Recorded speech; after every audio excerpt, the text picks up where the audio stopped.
बिस्मिल्लाहिर्रहमानिर्रहीम।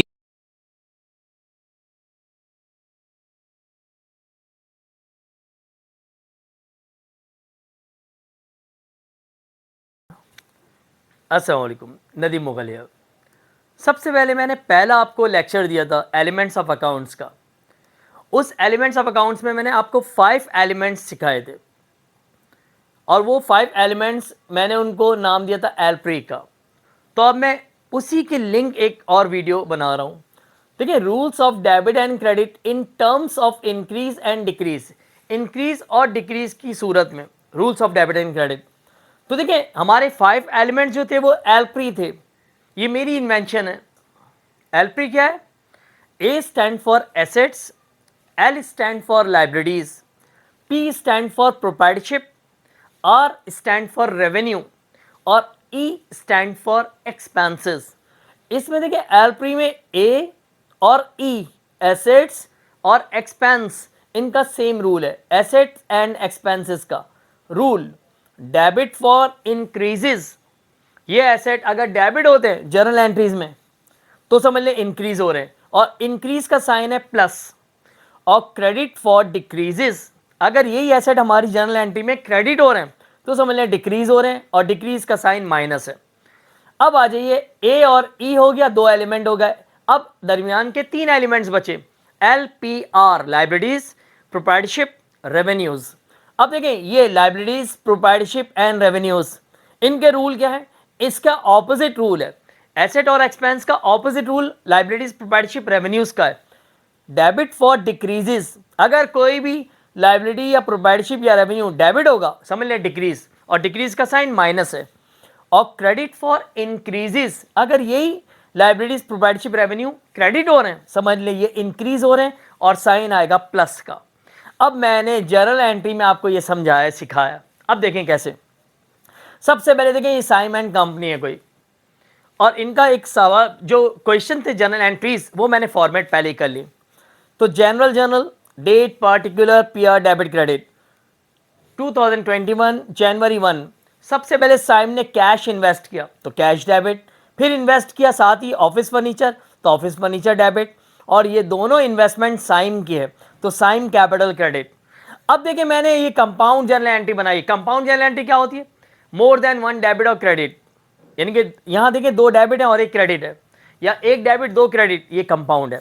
सबसे पहले देखिए, कैश आपका करंट एसेट होता है, तो देखिए मैंने सी ए लिखा, और ये कैश डेबिट है, और रूल देखें डेबिट फॉर इंक्रीज। एसेट का रूल क्या है? डेबिट, ये करंट एसेट प्लस हो रहा है डेबिट की वजह से।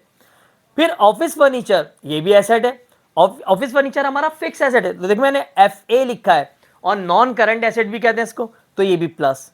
अब मैंने क्रेडिट में लिखा साइम कैपिटल। अब ये साइम कैपिटल प्रोप्राइटरशिप है, तो यहां आ जाइए प्रोप्राइटरशिप, और प्रोप्राइटरशिप का देखिए रूल क्या है? Debit for decrease, credit for increase. यहां इस वक्त कैपिटल क्रेडिट हो रहा है तो समझ ले इंक्रीज हो रहा है प्लस। इसको अच्छे से देखते रहिएगा ना। अब आइए, मैंने एक और एंट्री पास की, जर्नल एंट्री। इसमें मैंने डेबिट किया बैंक और कैश। बैंक और कैश दोनों एसेट्स हैं और दोनों करंट एसेट हैं, तो मैंने सी ए लिखा। एक करंट एसेट हमारा बैंक जो है वो इंक्रीज हो रहा है तो इंक्रीज हो गया, साथ ही एक करंट एसेट हमारा डिक्रीज हो रहा है तो वो डिक्रीज कर दिया हमने। फिर इसके बाद देखिए, मैंने एक एंट्री पास की ऐसी एज्यूम करके, account receivable debit, sales credit. Account receivable हमारा एसेट है और एसेट डेबिट हो रहा है तो क्या हो रहा है? इंक्रीज, करंट एसेट है ये। और सेल्स जो है हमारा रेवेन्यू है, और देखिए सेल्स क्रेडिट हो रहा है तो रेवेन्यू का क्रेडिट का रूल क्या है? क्रेडिट फॉर इंक्रीज, तो रेवेन्यू भी प्लस हो रहा है, यानी कि एसेट भी प्लस, रेवेन्यू भी प्लस। अब मैंने एक और एंट्री पास की, bank debit unearned commission credit. Bank जो है आपका करंट एसेट है और ये डेबिट है तो प्लस हो रहा है। अनअर्न कमीशन आपकी करंट लाइबिलिटी है, तो मैंने देखिए लिखा है सी एल, करंट लाइबिलिटी, और ये क्रेडिट हो रही है लाइबिलिटी और इंक्रीज हो रही है तो ये भी इंक्रीज। इसके बाद देखिए कि जनवरी 20 को मैंने एंट्री बनाई कैश और रेंट इनकम। कैश जो है आपका करंट एसेट है तो वो डेबिट हो रहा है, तो इसलिए सी ए करंट एसेट प्लस हो रहा है, इंक्रीज हो रहा है। और रेंट इनकम आपका रेवेन्यू है, और रेवेन्यू देखिए क्रेडिट होता है हमेशा, तो रेवेन्यू, रेंट इनकम क्रेडिट हो रहा है, ये रेवेन्यू है और ये भी प्लस हो रहा है। फिर इसके बाद देखिए, मैंने एक एंट्री पास की, सैलरीज एक्सपेंस डेबिट और bank credit. Salary expense, expense account है, और देखिए एक्सपेंस का रूल क्या है? डेबिट फॉर इंक्रीज और प्लस, तो ये डेबिट है तो इसलिए एक्सपेंस प्लस हो रहा है। और आपका बैंक जो है वो करंट एसेट है, तो ये बैंक क्रेडिट हो रहा है करंट एसेट की वजह से और माइनस हो रहा है। फिर आइए मैंने एक एंट्री बनाई प्रीपेड रेंट और कैश। प्रीपेड रेंट क्या है? एडवांस में पेमेंट देना, और अनअर्न्ड का मतलब है एडवांस में पेमेंट रिसीव करना। तो प्रीपेड हमेशा डेबिट, अनअर्न्ड हमेशा क्रेडिट। तो प्रीपेड रेंट हमारा करंट एसेट है और ये डेबिट फॉर इंक्रीज है, तो ये भी प्लस हो गया करंट एसेट। और कैश भी इत्तेफाक से हमारा करंट एसेट है, तो कैश क्रेडिट हो रहा है और ये माइनस हो रहा है। फिर लास्ट मैंने एंट्री पास की sign drawing debit cash credit. Sign drawing proprietorship का अकाउंट है और प्रोप्राइटरशिप ने देखें ड्राइंग डेबिट हो रही है, तो डेबिट फॉर डिक्रीज, तो इसका मतलब है ड्राइंग की वजह से आपकी प्रोप्राइटरशिप डिक्रीज हो रही है, तो वो प्रोप्राइटरशिप माइनस में चले गई। और कैश घर ले गए, तो कैश आपका करंट एसेट है और ये क्रेडिट फॉर डिक्रीज, ये भी क्रेडिट हो रहा है और डिक्रीज हो रहा है। तो ये आपके इंक्रीज और डिक्रीज इस तरह एसेट्स होते हैं, यानी कि आपका कोई भी एसेट अगर डेबिट है समझ ले इंक्रीज, और कोई भी एसेट क्रेडिट है एंट्री में समझ ले डिक्रीज।